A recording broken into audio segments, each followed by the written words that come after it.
Nathaniel Bandy. Striving for originality. This Top 10 intro is brought to you by VectorStar Productions. Super Mario Galaxy 2, in my humble opinion, the better game from the Galaxy franchise. The galaxies in this game are insanely creative, and today we'll cover the most unique and creative ones. I'll be judging any of the concepts, artwork, and overall level design. So without further ado, ladies and gentlemen, let's go! Number 10. Aw yeah, we're starting this list off with an incredible boss level. Bowser Jr.'s Boomsday Machine is great because the level design is really fresh, and the boss battle gives full potential of the Cloud power-up. The main gimmick throughout this level is to use cannons to travel from place to place. Unlike Mario 64, you aim your cannons using the Wiimote, which is actually a cool idea. You have to shoot yourself at these big targets, and I don't know how that doesn't kill Mario. Wouldn't it be funny to launch Mario at the target and then his body just gets completely squished and mangled and proceeds to slowly drip his way down to the ground? You can only see that in the extremely rare Mario Galaxy Exposed Edition. There's only one copy available in the world, and it's mine. I will never sell it to anyone ever! Each section throws something new at you, whether it be fighting off a couple of Boomerang Bros, using a bullet bill to break open some glass, or doing some long jumping across these red and blue platforms while avoiding spikes. Fighting Bowser Jr. is cool because you use the clouds from the Cloud Flower to give yourself a ton of height to get to the top of this Boomsday Machine. There's these vents that shoot air upwards so that you can use your clouds to travel up that way. But Bowser Jr. shoots these electric balls at your clouds, and they'll shrink down to nothing if they collide. I especially love the final form of this boss. You have to get really, really high to get close to Bowser Jr. You'll have to do a ton of really careful long jumps and backflips to take him out, and it's so satisfying because there's actually a lot of things you need to do to avoid all this at the same time. Number 9. Whenever I see the title Fleet Glide Galaxy, my first reaction is that it says Feet Glide Galaxy. Now wouldn't that be great? Mario's just flying around on the bottom of a foot and he has to tickle the foot to make it go faster. So the premise is simple. You fly around this big old factory thing filled with lava and all sorts of other dangerous things. I personally don't like the controls all that much, but the idea behind this level is very creative, so I had to add it for that reason. I really enjoy the end of the level as it adds some serious tension. All sorts of things start to collapse and the gate to leave starts to close in on you. It forces you to dive down and pick up some speed to get out of there. If you aren't good with the motion controls, Fleet Glide Galaxy will be a pain to complete. It's cool how there's a lot of different ways to collect star bits. You can collect individual ones, or you can smash through some balloons and grab a few from there. Along the way, you'll run into some huge thwomps and bullet bills that try to stop you. And honestly, they can be tricky to avoid if you don't know what you're doing. This galaxy is neato, that's all I gotta say. Number 8. The return of the Honey power-up, the one that nobody knew they wanted. What I love about this galaxy is that it doesn't really play in 3D. It changes it up and it's played in 2D. It almost makes me think that new 2D Mario titles should play like this galaxy does. Honey Bloom Galaxy uses a lot of the same elements from Mario Galaxy 1, but there's also some new things that can be found. There's these flowers that will literally try to eat you if you stand on them for too long. There's also these green spiky plants that kind of look like medieval flails, but instead they're all green. Everything is going green nowadays. Freaking water bottles, bags, paper, glass. It's like this game is showing us that climate change is real and destroying our planet slowly. I apologize for going on all these real-life tangents. It's just, so this level also has a fun little secret star that involves a lot of wall jumps, and it's really fun to do. It actually reminds me of Mario 64 when you have to wall jump to get those blue coins in Rainbow Ride. Honey Bloom Galaxy has a cool section with all of these bulbs, or are they berries? Regardless, you bounce on them in conjunction with B Mario. Just wait, when Mario Galaxy 3 comes out, B Mario will be able to shoot out honey from his stinger. Or something like that. Maybe. Number 7. Oh Mario, you always gotta make things difficult on yourself. You could just push this ball around, but no. You gotta freaking stand on it and run around on top of this thing like some creepy circus clown. Why Mario, why? Rolling Masterpiece Galaxy is a masterpiece because there's a ton of cool ideas in here. Probably my favorite part of this course is when you have to fight off the Chomp Ball. It's really cool that they added that in there instead of using them as an obstacle like they usually do. It's also kind of strange that there's a lot of rulers. I'm not kidding, those clear platforms are literally rulers.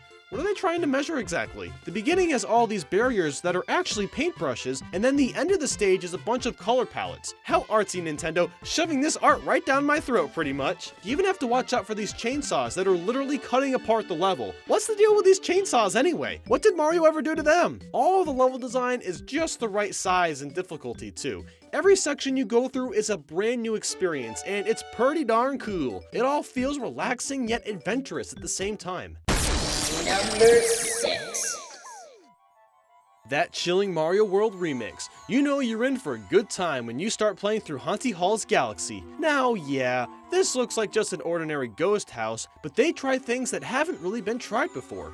For the second star, the camera is angled in a beautifully clever way. You oftentimes can't see what platforms are ahead of you. For example, the camera will move back if you move forward. This symbolizes other scary media like horror films. For horror films, you often can't see what's coming because of a dark room or the camera just won't show everything at once. This galaxy feels enclosed and it makes you as a player feel very alone and isolated. Even for the first star, there's these horizontally moving platforms that appear and disappear into this dark gas. Mario is basically trapped and must work his way through these platforms. Let's just hope Mario isn't claustrophobic. Santa Claus is scary, just ask our pal Squidward. You even have to run away from this huge boo, which honestly isn't that unique, but you have to do so with the awkward camera angle. So yeah! And Mattermouth's e-carpet. Number 5.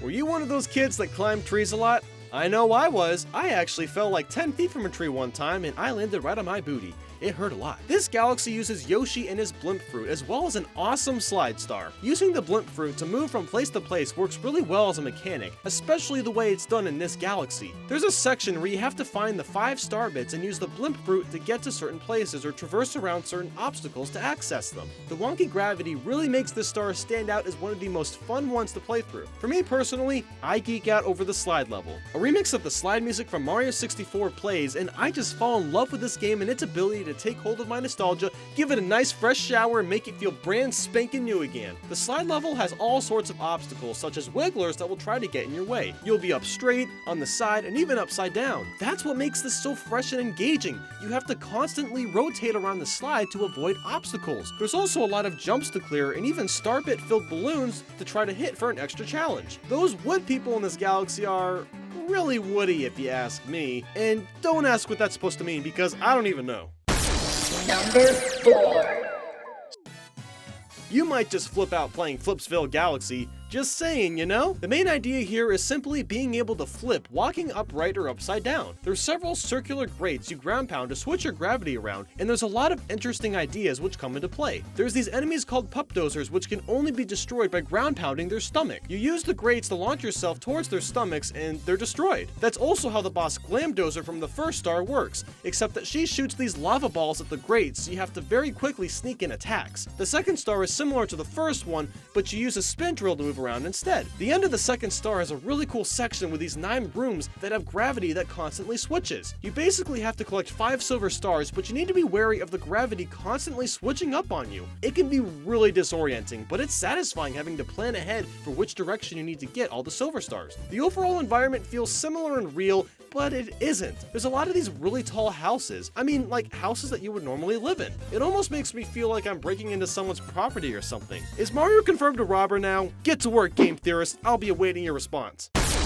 Number 3. I'm actually flipping out this time. Flipsville is great, but the Flip Out Galaxy is wonderful! Giving Mario the ability to have a spin attack by shaking the Wiimote is a good mechanic, but this galaxy takes it one step further. There's tons of red and blue platforms to run around on and wall jump from. When you shake your Wiimote, you'll go from being able to use the red platforms to the blue, and back and forth and back and forth. There's a galaxy beforehand that does this too, but this is put together in a much more interesting manner. There's times where you have to be very careful about when to use the spin jump, because you may have no backup platforms to save you. Near the end, you do a lot of clever wall jumping where you have to constantly switch the colors to move forward. It's incredibly fun, and I would love to see more Mario levels like this in the future that go even more in-depth with the idea. There's a galaxy that's like this in which the colors change to the beat of a song. I prefer this galaxy over that one because I have control of when I change the colors. It just feels real good. Number 2. Spinning and digging and grinning and peeing. A lot of Spin Dig Galaxy involves drilling through dirt, and it's used in really cool ways. For example, there's a couple sections with these big dirt mounds. You go from one side of the planet to the other, and you need to figure out how to get to the highest peak, but you can't see how to do all of that at once. You only see half of the puzzle at any given time. The boss is very creative, but I personally hate fighting him. It's pretty much a ball with 2 legs attached to it, and you have to use this drill to break through the glass which contains the star. The problem for me is how annoying the controls are, and how quickly you need to respond to get a good hit on him. I can't deny though that the concept is indeed quite unique. The second star has a lot of really cool puzzle elements thrown in, but they aren't the type of puzzles that'll make your brain go numb. For the last section, you have to drill through the ground to find that there's a lot of holes within the ground. This is where most of the silver stars are, and you have to figure out how to access them all. But what's number 1? What could it be? Let's find out. What, you don't like it when I talk like Keemstar? Neither did I. That was cringeworthy even for me. And now, the number 1 most unique Super Mario Galaxy 2 Galaxy is... Boy, is Cosmic Cove Galaxy just filled with charm. There's so much wonder and imagination filled to the brim. The first star has you going through this really cool looking water planet that you can travel by swimming or by using the Koopa shell. I highly recommend the usage of the Koopa. It's much good. You get the opportunity to turn this entire water planet to ice with a push of a button, or a ground pound specifically. The second star is just dazzling, especially at the end. Like, I'm not even gonna say anything. Just look at what you do.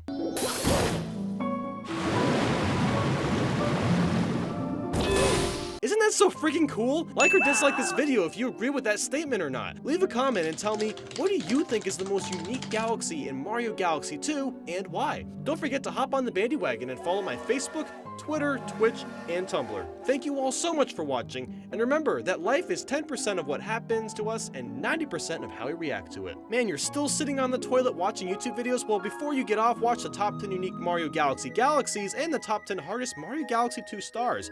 Woo, that's a lot to say in one sentence. Also, Let's Play of Kirby 64 The Crystal Shards, that's pretty cool. I think you'll really enjoy that. So look, I know you're having a great time on the toilet, and just stay there, you'll love it.